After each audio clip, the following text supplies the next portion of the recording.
the little girl with a heavy heart.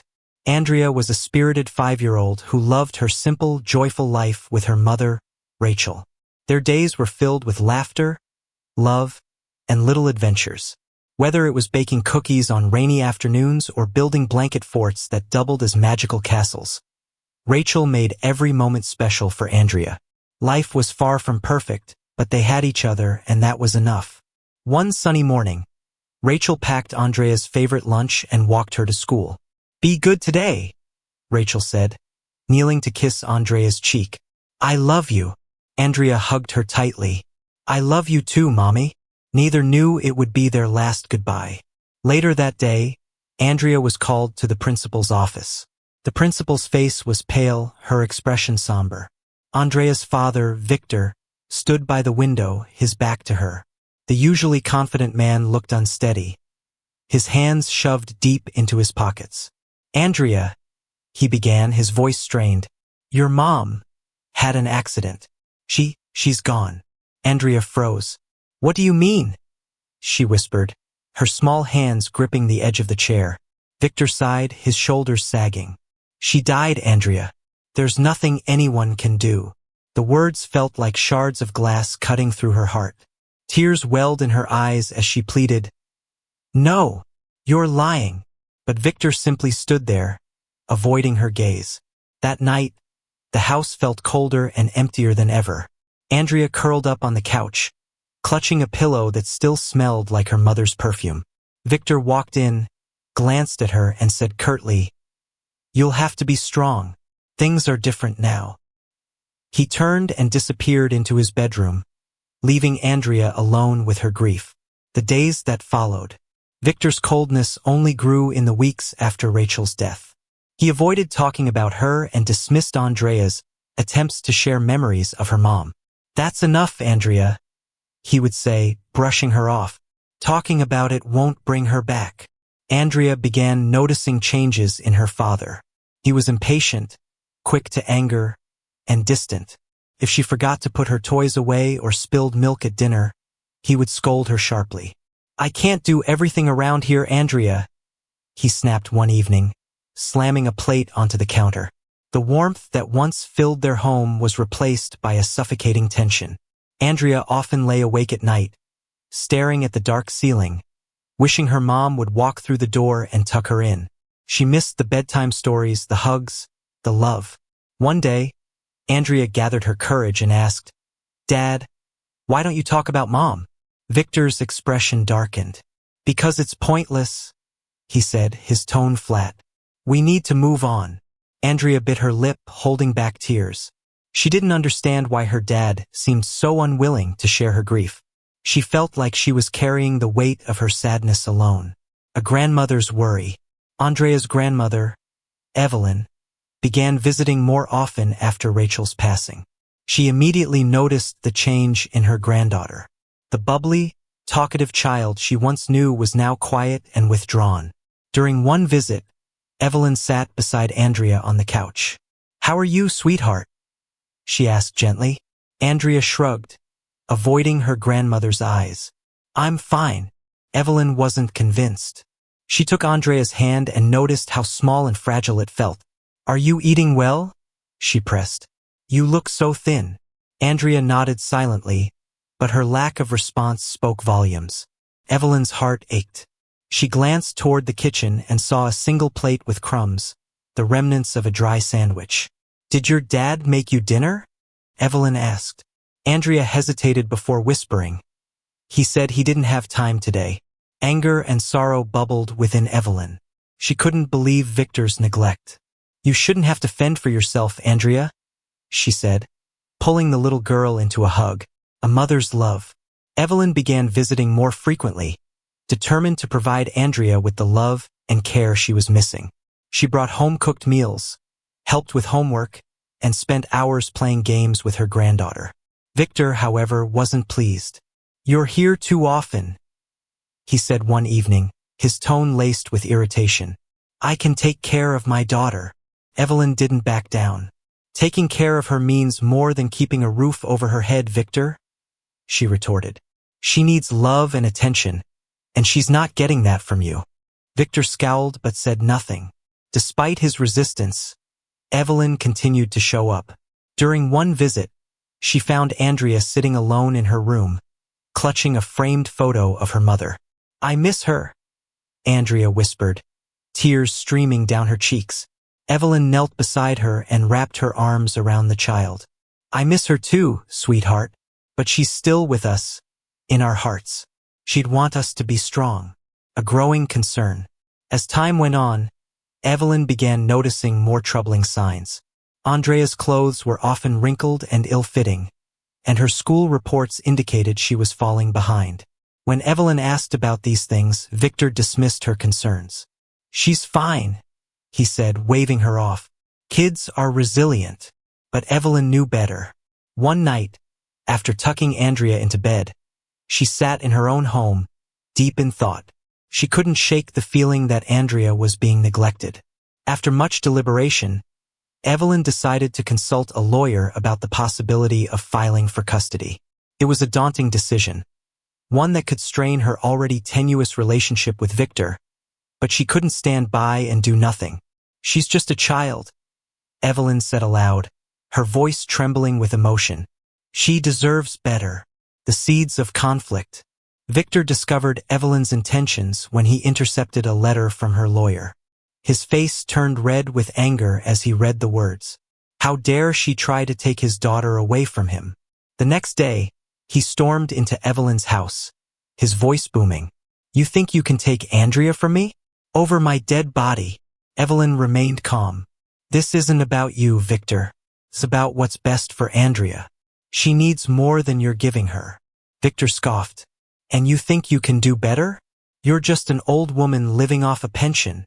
Despite his harsh words, Evelyn stood her ground. "I may not have much, but I have love. And that's more than you've been showing her." Victor stormed out, slamming the door behind him. Victor's anger simmered long after he left Evelyn's house. The thought of someone, especially his late wife's mother, daring to challenge his authority infuriated him. He paced his living room, his mind racing. How could Evelyn think she could take Andrea from him? He was her father, and that should have been enough. Yet deep down, he couldn't shake the growing realization that he had failed in ways he refused to admit. Over the next few days, Victor's behavior took a calculated turn.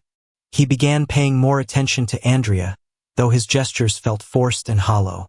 "Andrea," he said one evening after dinner, "how about we go to the park tomorrow? Just you and me." Andrea looked up from her plate, her eyes wary. It was unusual for her father to suggest something like this, but she nodded hesitantly. "Okay," she whispered. The next day, Victor took her to a nearby park, buying her ice cream and pushing her on the swings. Andrea smiled faintly, but the warmth she once felt in moments like these was missing. Victor noticed her guarded demeanor and tried harder, pointing out squirrels and flowers, attempting to engage her. "See? Isn't this nice?" he asked with a strained smile.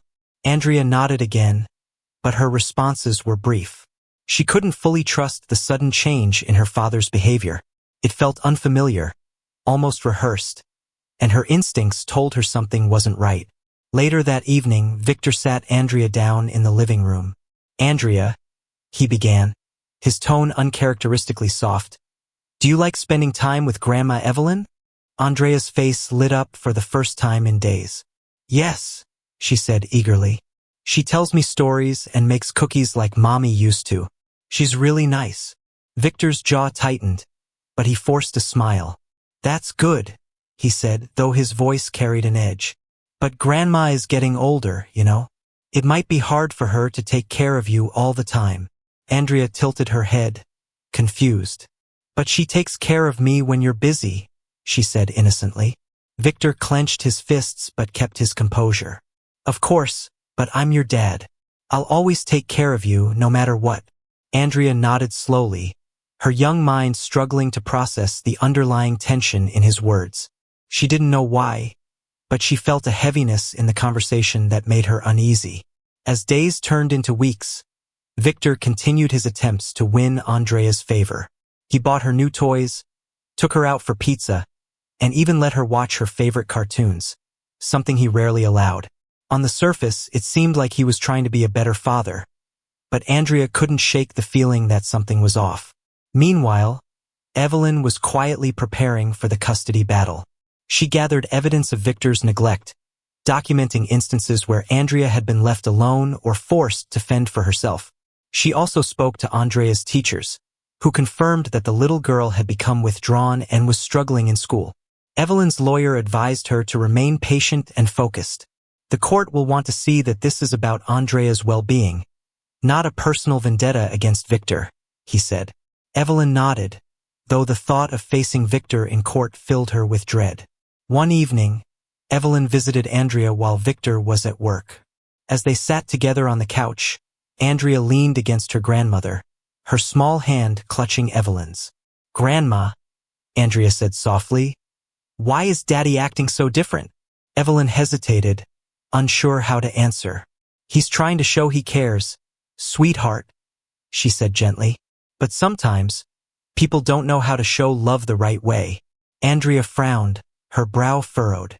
"I miss Mommy," she whispered. Tears welled in Evelyn's eyes as she held Andrea close. "I miss her too, my love," she said. "But I promise, I'll always be here for you." Unbeknownst to them, Victor had come home early that night. He stood outside the living room, listening to their conversation. When he heard Evelyn's promise, something in him snapped. He stormed into the room, his face red with anger. "What are you telling her?" he demanded, his voice echoing through the house. Andrea shrank back, clutching Evelyn tightly.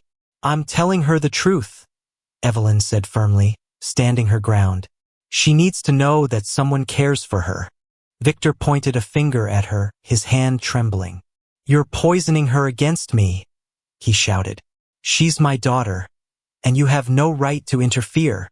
Evelyn's voice remained steady. "I'm doing what's best for her, Victor. Can you honestly say the same?" Victor's face twisted with rage, but he didn't respond. Instead, he turned and stormed out of the room, slamming the door behind him. Andrea began to cry, and Evelyn held her tightly, whispering soothing words. The tension in the household reached a breaking point after that night. Victor became more erratic, swinging between forced kindness and bursts of anger. Andrea grew quieter, retreating further into herself. Evelyn's visits became more frequent, but they only seemed to escalate Victor's hostility. One day, Andrea overheard a heated argument between her father and grandmother. "You think you're better than me?" Victor shouted. "You think you can just take her away? I think she deserves better than this." Evelyn shot back. "She deserves love, not your anger and neglect." Andrea pressed her hands over her ears, tears streaming down her face. She felt torn between the two people who were supposed to love her the most.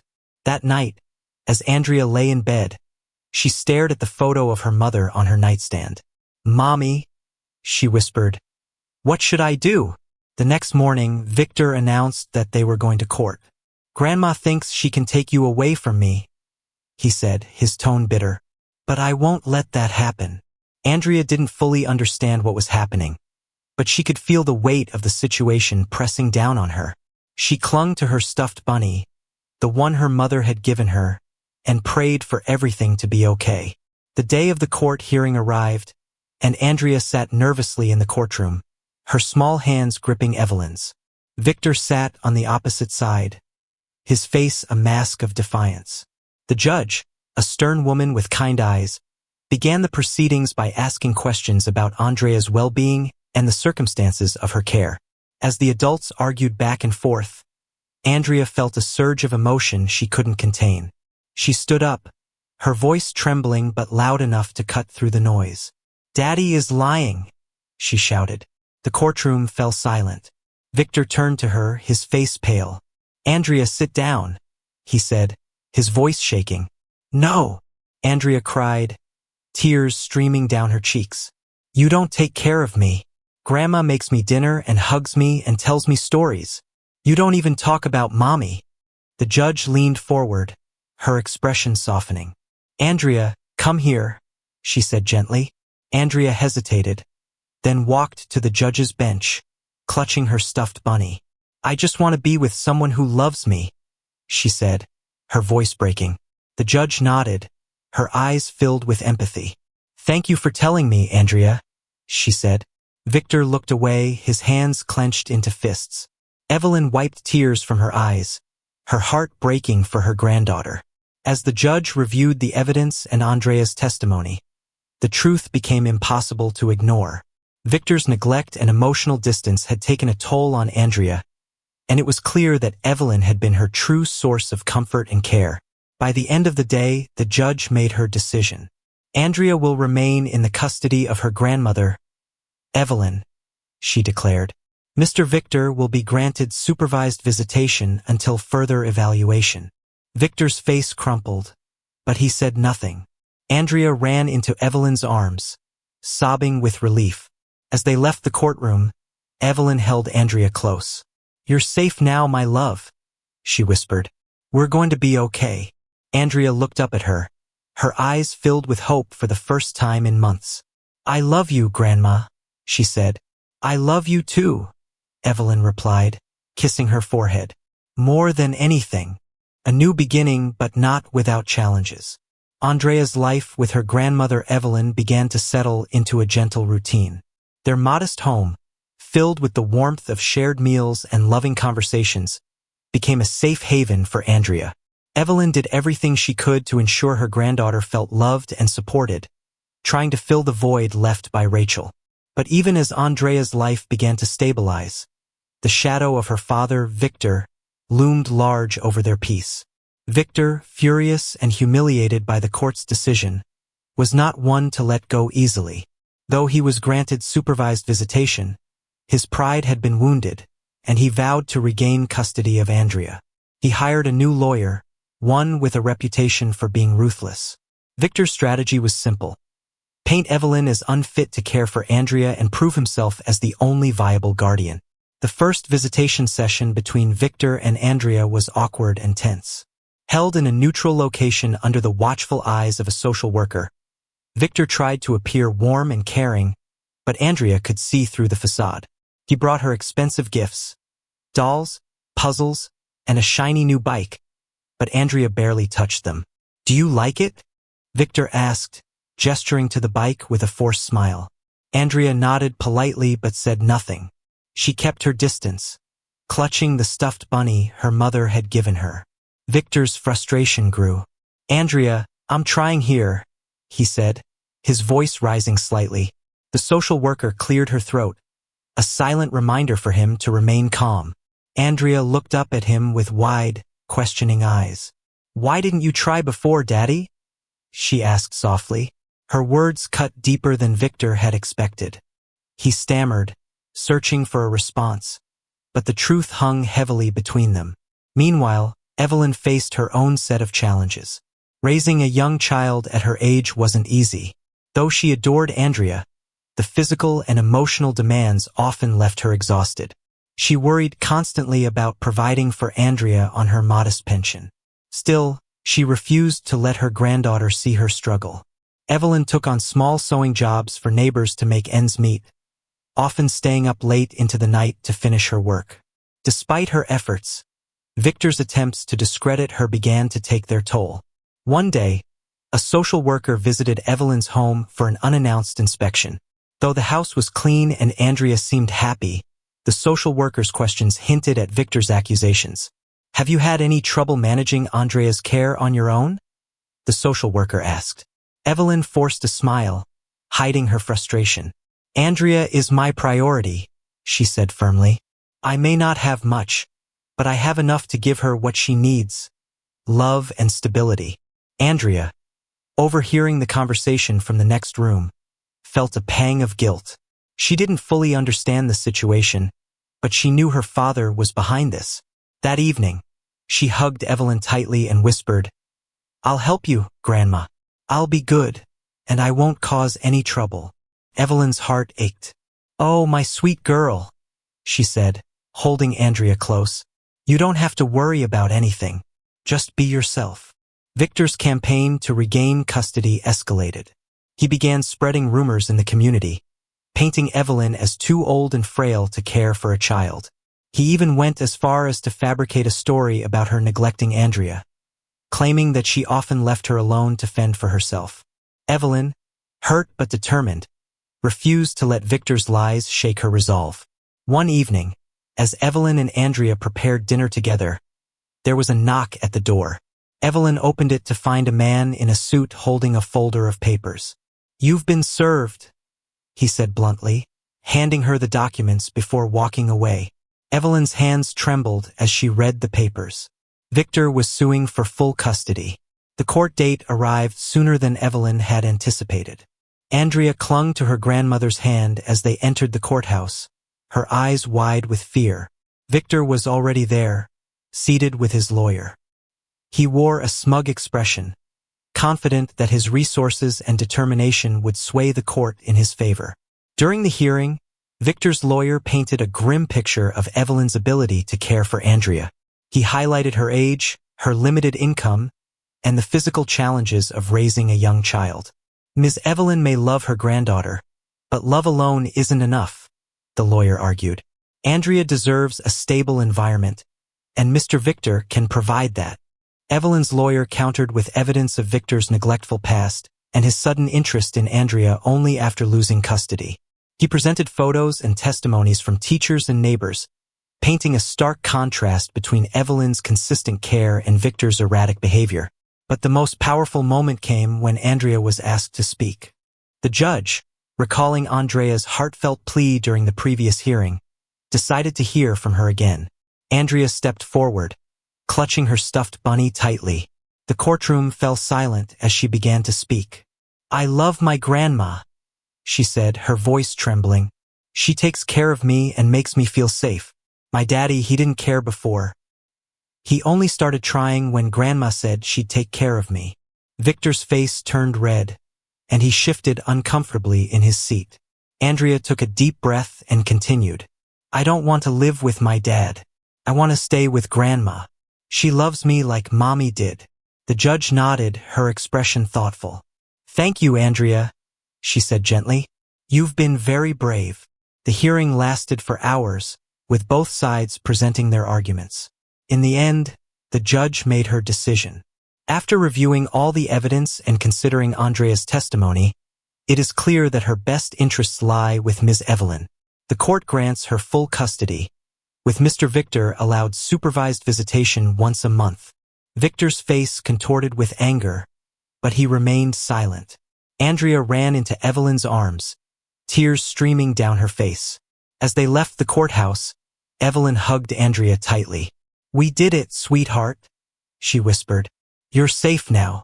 Andrea looked up at her grandmother, her eyes shining with gratitude. "Thank you, Grandma," she said. "I love you."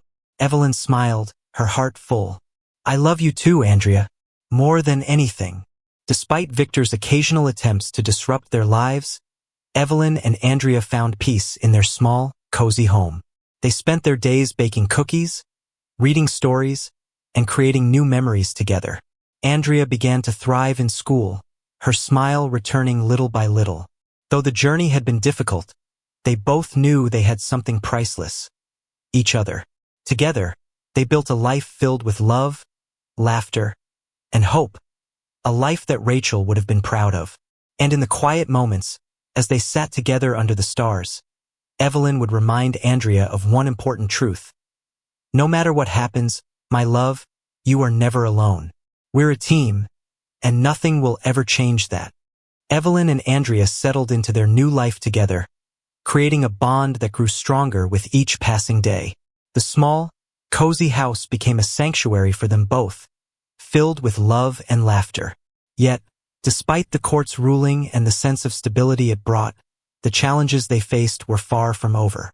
Victor's monthly supervised visits, though limited, remained a looming shadow over their happiness. Andrea dreaded those meetings, and Evelyn did her best to prepare her granddaughter for them. "Remember, sweetheart," she would say gently, "you don't have to say or do anything that makes you uncomfortable. Just be yourself." Andrea would nod, clutching her stuffed bunny tightly, but the anxiety lingered. The visits were often awkward, with Victor attempting to play the doting father, but his efforts always felt forced and insincere. He would bring expensive gifts and try to engage Andrea in conversations, but she rarely responded with more than polite nods or one-word answers. One day, during a supervised visit at a local community center, Victor presented Andrea with a large, elaborate dollhouse. "Look at this," he said, kneeling to her level and opening the house to reveal its intricate details. "I had it custom-made just for you." Andrea looked at the dollhouse, then back at her father. "It's nice," she said quietly, her tone devoid of enthusiasm. She turned her attention back to the book she was reading, leaving Victor visibly frustrated. "Why don't you play with it?" he asked, trying to mask his irritation. "I don't feel like it," Andrea replied, her voice barely above a whisper. Victor sighed and sat back, running a hand through his hair. "Andrea," he began, his tone tinged with impatience. "I'm trying here. Don't you see that?" Andrea glanced up at him, her young face filled with confusion and hurt.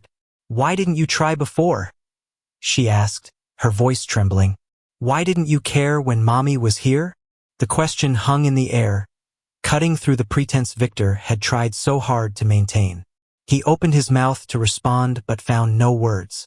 The social worker overseeing the visit stepped in, gently redirecting the conversation, but the damage was done. Andrea's words echoed in Victor's mind long after the visit ended. Back at home, Evelyn could see the toll these visits were taking on Andrea. The little girl, who had begun to smile more and find joy in everyday moments, would withdraw and grow quiet for days after seeing her father. Evelyn did her best to comfort her, offering hugs, words of encouragement, and plenty of love. One evening, as they sat together on the couch, Andrea spoke up. "Grandma," she said softly, "do I have to keep seeing Daddy?" Evelyn sighed, her heart aching for her granddaughter. "For now, yes," she replied gently. "But it won't always be this way. The court wants to make sure he has a chance to be part of your life, but they also want to protect you." Andrea frowned. "I don't feel safe with him," she admitted. "I don't think he really loves me." Evelyn pulled her into a hug, holding her close. "Sweetheart, you are so loved," she said firmly. "By me, by your mommy, and by so many people who care about you. Don't ever forget that." Andrea nodded, but Evelyn could see the lingering doubt in her eyes.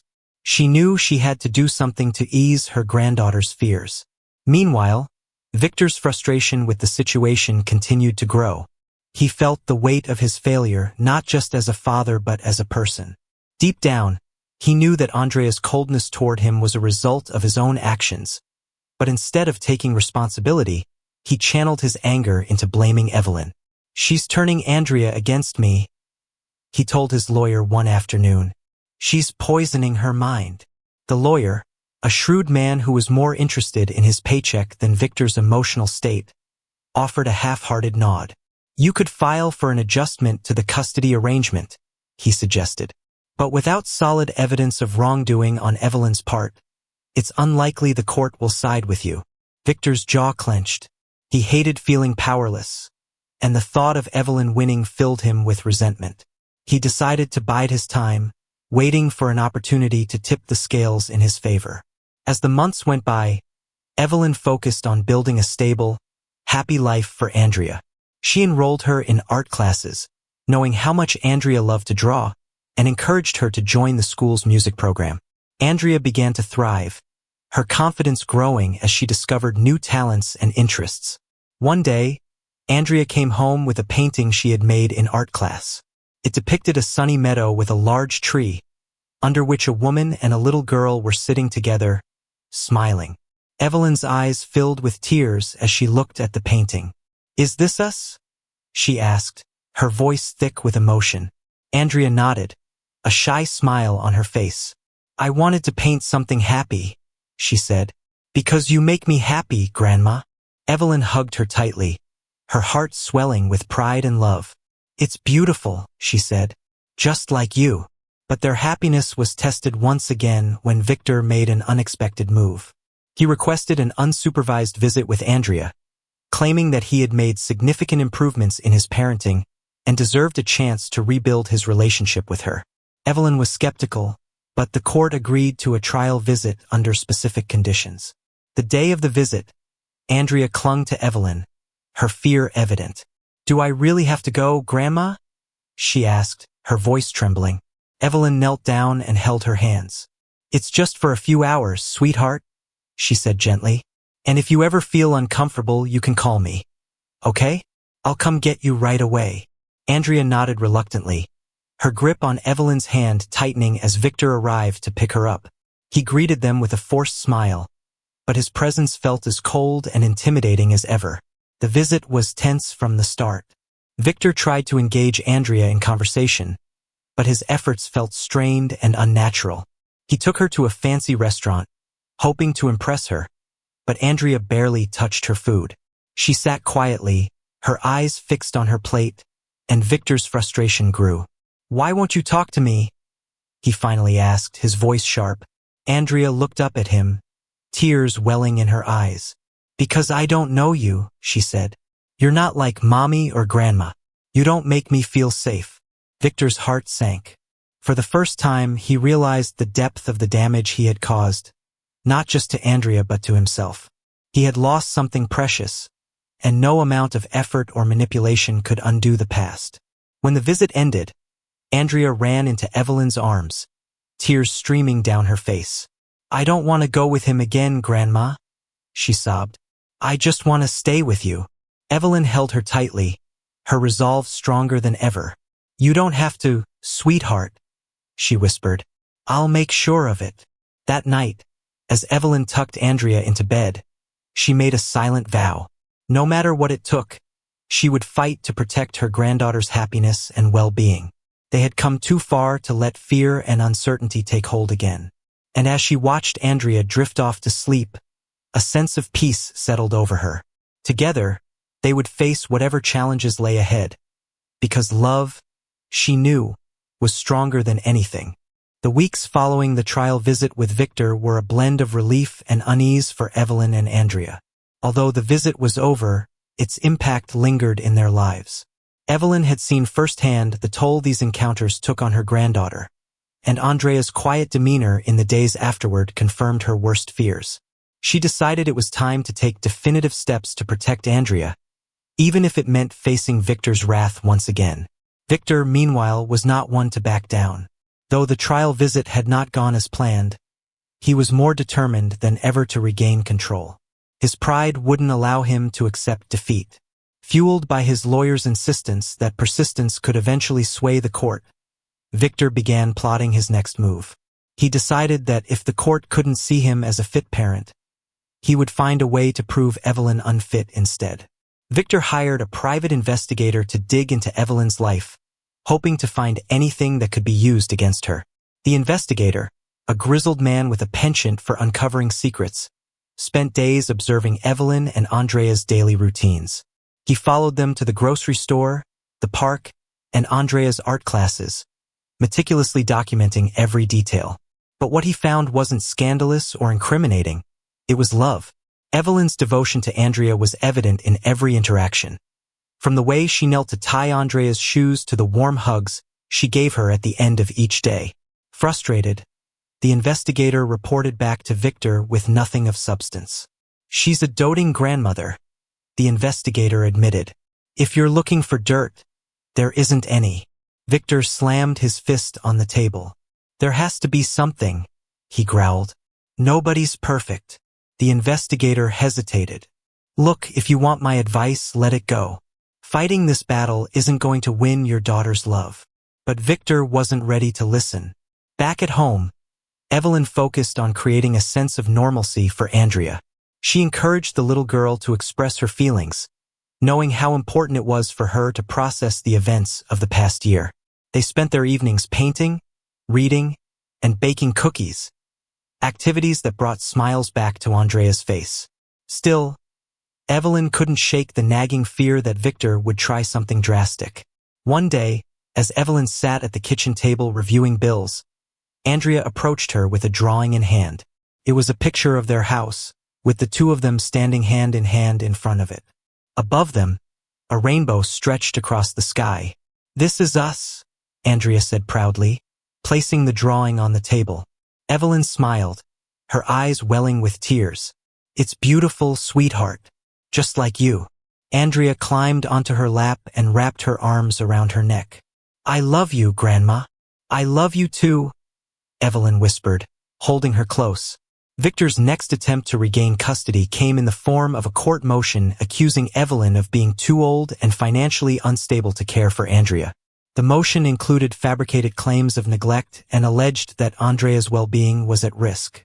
When Evelyn received the notice, she felt a familiar knot of anxiety in her chest.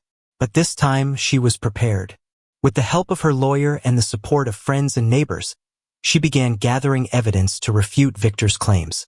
On the day of the hearing, the courtroom was packed with people who had come to testify on Evelyn's behalf. Andrea's art teacher spoke about how much the little girl had blossomed under Evelyn's care. A neighbor shared stories of Evelyn's kindness and dedication. Even the social worker who had overseen Victor's supervised visits testified to the stark contrast between Evelyn's nurturing home and Victor's strained attempts at parenting. But the most compelling testimony came from Andrea herself. When the judge asked if she wanted to speak, Andrea nodded confidently and stepped forward. Standing on tiptoes to reach the microphone, she clutched her stuffed bunny and began to speak. "My grandma is the best person in the world," she said, her voice steady despite the weight of the moment. "She loves me and takes care of me. She makes me feel safe." Andrea paused, glancing at Victor before continuing. "My dad, he doesn't make me feel like that. He only started being nice to me because he wanted to win. But Grandma has always loved me. She's my family." The courtroom fell silent as Andrea's words hung in the air. Victor shifted uncomfortably in his seat, his bravado deflated. Evelyn wiped tears from her eyes, overwhelmed by her granddaughter's bravery. The judge, visibly moved, took a moment before delivering her verdict. "It is clear to this court that Andrea's best interests lie with Ms. Evelyn. Custody will remain with her, and all visitation rights for Mr. Victor are hereby suspended until further notice." Victor's face turned red with anger, but he said nothing. He left the courtroom without looking back, his defeat finally sinking in. Life for Evelyn and Andrea returned to a peaceful rhythm after the ruling. With Victor no longer a looming presence in their lives, they could focus on building a future filled with love and hope. Andrea flourished, her laughter filling the house once again. She excelled in school, made new friends, and continued to develop her talents in art and music. Evelyn, though older and often tired, found renewed energy in her role as Andrea's guardian. She took pride in watching her granddaughter grow into a confident, kind, and resilient young girl. Their bond, forged through shared trials and triumphs, became unbreakable. One evening, as they sat on the porch watching the sunset, Andrea turned to Evelyn and said, "Grandma, do you think Mommy is proud of us?" Evelyn smiled, her eyes misty with emotion. "I know she is, sweetheart. She's watching over us, and she's so proud of the strong, amazing person you're becoming." Andrea leaned her head against Evelyn's shoulder, a sense of peace washing over her. "I'm proud of us too," she said softly. As the sky turned shades of orange and pink, Evelyn wrapped her arm around Andrea and whispered, "No matter what happens, we'll always have each other. That's what family is all about." And in that moment, they both knew they had found their happily ever after. Not in the absence of struggle, but in the strength of their love for one another.